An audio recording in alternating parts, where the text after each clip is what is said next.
ये खबर डभोई से सामने आ रही है, जहां पर नगर पालिका की नई बिल्डिंग का लोकार्पण होना है। तब उससे पहले वहां पर वास्तु शास्त्र और सत्यनारायण की कथा का आयोजन करवाया गया था। डभोई नगर पालिका की नई इमारत का लोकार्पण कल होने वाला है। 5 करोड़ रुपयों की ग्रांट में से अत्याधुनिक सुविधा से सज्ज ये नई बिल्डिंग तैयार करवाई गई है। तब डभोई नगर पालिका की ओर से कल होने वाले इस लोकार्पण से पहले वहां पर वास्तु शास्त्र और सत्यनारायण की कथा का आयोजन हुआ था।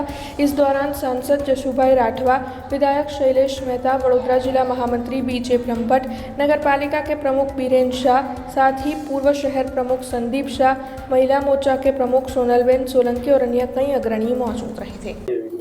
આજે ડભોઈ નગર એટલે કે દર્ભાવતી નગરી માટે ગૌરવવંતો દિવસ છે।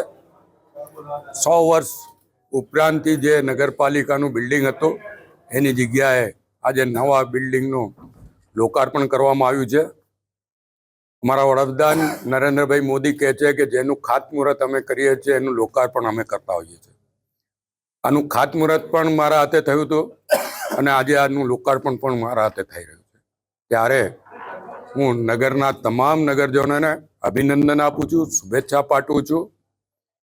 5 કરોડ ઉપરાંતના ખર્ચે આ નવું બિલ્ડિંગ તૈયાર થયું છે અને આપ જોઈ શકો છો કે અત્યંત સુવિધાઓ સાથેનું આ ડભોઈ નગરપાલિકાનું બિલ્ડિંગ। ત્યાં પ્રમુખની કેબિન,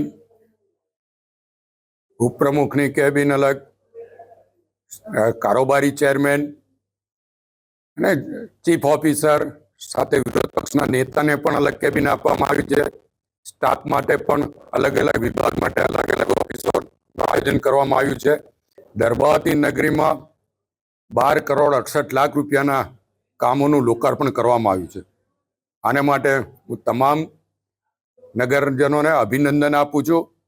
ન ભૂતો ન ભવિષ્યથી એવું આજે આ નગરી માટે થઈ રહ્યું છે।